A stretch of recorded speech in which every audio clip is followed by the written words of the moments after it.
नाही जेवत बस 2 घास सुखाचे खाऊ नको देऊ तुम्हाला कृष्णे अगं आत्ता हे जे वरण भात खातीयस उद्या साजूक तुपातलं खाशील तू चांदीच्या ताटात जेवशील वेडे कसं कळत नाही तुला कृष्णे हे मी सगळं करतोय ते हे आपल्यासाठी आपल्या पोरांसाठीच ना आणि माझं काही प्रेम भीम नाही हा त्या भीमावर कोण कुठली ती भीमा अहो पण मग का लग्न करताय तुम्ही त्यांच्याशी माझी बिंडोक बायको तुला कसं कळत नाहीये अगं नशीब बदलणारे आपलं आपल्या पोरांचं आयुष्य सार्थकी लागेल आणि ही मजबुरी आहे ग माझी तुझी शपथ त्या भीमानं कुठेतरी तोंड काळ केलंय आणि त्याच्यामुळे त्याला एक पोरग पण झालंय आता त्या पोराला नाव द्यायला कोण बाप नाही कोणतरी पाहिजे म्हणून बाळासाहेबांनी तो झोंडा माझ्या गात मारला मी काय करू सांग आता अहो तुम्ही त्यांना खरं खरं का नाही सांगून टाकत त्याने असा काय फरक पडणार आहे एकदा का माझं आणि त्या भीमाचं लग्न होते बाळासाहेबांचा जावई म्हणून मला एकदा मान मिळाला की खोपड्यांची सगळी संपत्ती कवठेकरांच्या नावानं करून घ्यायला मी मोकळा पैसा पैसा पैसा याच्या पलीकडे तुम्हाला काहीच दिसत नाही ना नाही दिसत डोळ्याला पट्टी बांधली मी खुश आणि मी काय करायचं काय नाही करायचं हे तू नाही सांगायचं मला अहो पण हे पाप आहे तुम्ही फसवणूक करताय माझी त्या मुलीची बाळासाहेबांची आपल्या मुलांची सुद्धा खरेपणानं वागून या जगात कोणाला कुठं काय मिळालंय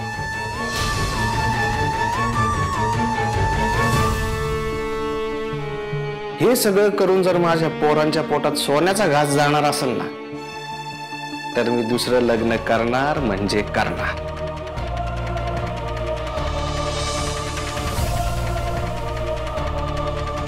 एवढं सगळं घडून गेलो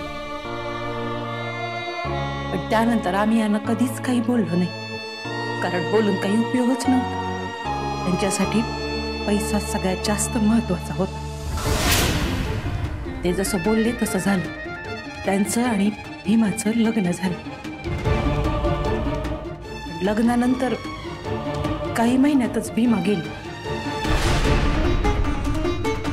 आणि यांनी अर्जुनला माझ्या पदरात टाक एवढं सपोर कसं नाकारणार होतो आम्ही आई होतो ना आम्ही त्या दिवसापासून अर्जुनला आमचा मुलगा मानलं त्याला वाढवलं तुमच्यामध्ये आणि त्याच्यामध्ये कधीच कुठला भेदभाव केला नाही पण ही सगळी प्रॉपर्टी हे सगळ्या हक्कांसाठी जे काही चाललंय ना ते तर मूळ आपलं नाहीच आहे हे सगळं त्या खोपड्यांचं आहे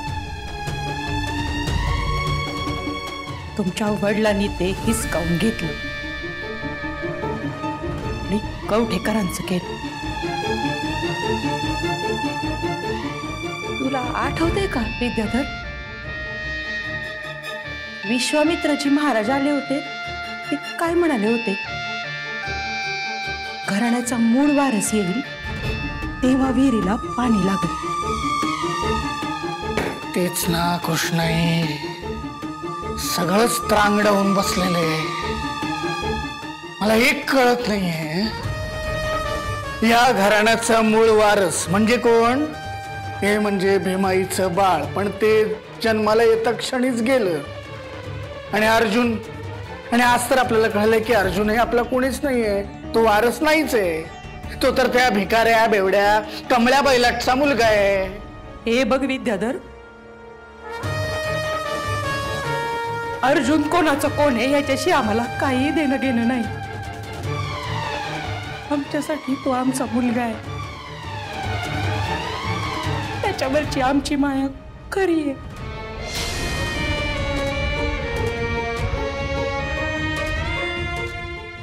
विद्याधर आम्ही आता तुला जे काही सांगितलं ना ते कोणाला कळू देऊ नको जा विश्वंभर आणि बलराम तर दोन टोळ भैरवांचा काही भरोसा नाही. ते काही करतील. तू तू कुठे बोलू नकोस माझ्या अर्जुनला. कृष्णाई शांत हो. हा शांत हो. शांत शांत. आहे ना.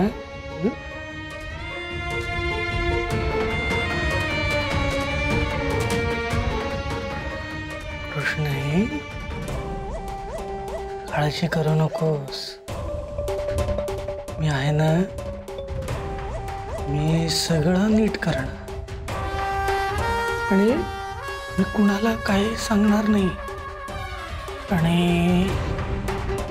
बलराम आणि विश्वंभरचं तर टेन्शन तू घेऊच नकोस.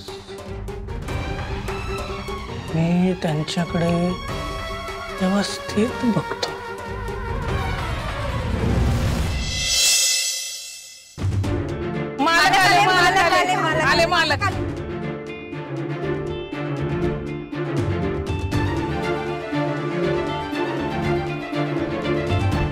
अहो सर, हे काय ऐकतोय मी आणि हे काय बघतोय सर? तुम्ही इथं म्हणजे काय सुरू आहे सर? सांगा ना प्लीज. फडके, तुम्ही ह्या सगळ्यांना घेऊन इथे काय करताय? तुम्हाला मी कुठे राहतोय कसं कळलं? अहो सर, या गावात असा एक तरी माणूस असेल का जो तुम्हाला ओळखत नाही?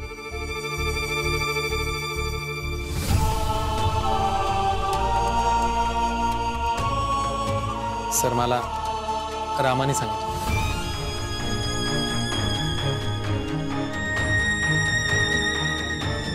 पण तुम्ही इथे का आलाय?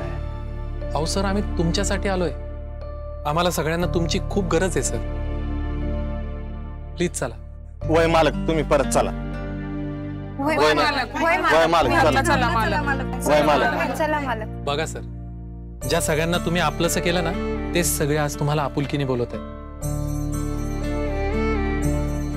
सर प्लीज चला ना, प्लीज. पाहिजे तर तुम्ही आमच्या घरी चला मालक, पण इथं नका राहू. हे बघा, ऐका माझं तुम्ही. मी तुमच्या भावना समजू शकतो, खरंच समजू शकतो, पण फडके मी नाही येऊ शकत. तुम्ही जा. हो सर, असं काय करतायत तुम्ही? ऑफिसला तरी येणार आहात ना? नाही, कारण आज बलराम दादांचा मला सकाळीच फोन आला होता की आज ऑफिसला ते येत आहेत. सर, हे सगळं काय चाललंय तुम्हीच सांगा ना सर, प्लीज.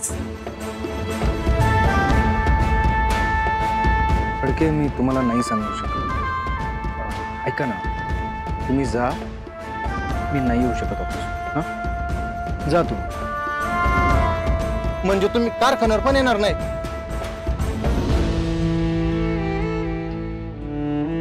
मग आम्हाला पण नाही जायचं कारखान्यावर. आमचा बी काही संबंध नाहीये. हे बघा मालक, एक वेळ शेतात राबू, पण आम्ही तिकडे फिरकणार पण नाही. हा, ऐका ऐका माझा ऐका. मी प्लीज रिक्वेस्ट करतो तुम्हाला, तुम्ही जा कामावर. अहो, तुमचं पोट आहे त्या कारखान्यावर. लहान लहान मुलं आहेत घरामध्ये, कसा सांभाळ करणार त्यांचा?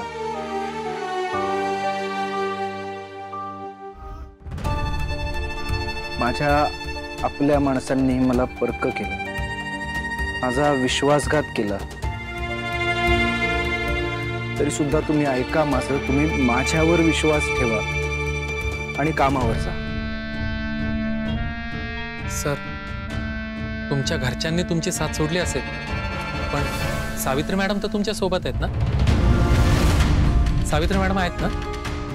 वय वय, मी सोडायला आलो होतो ना, तेव्हा बघितलं मी मालकीनबाईंना. कुठे आहेत मालकीनबाई? आहेत ना घरात? कुठे गेलेत मालकीनबाई? वय बोलवा जास्त. मालकीनबाई तुमच्या संगच आहे ना मालकीनबाई?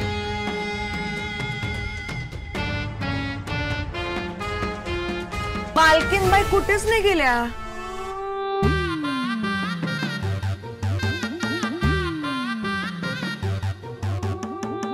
मालकीनबाई इथेच आहे. अहो, जशी शंकराची पार्वती तशी अर्जुनची सावित्री आहे. आणि तुमच्या अर्जुन सरांना सोडून जाते होय मी?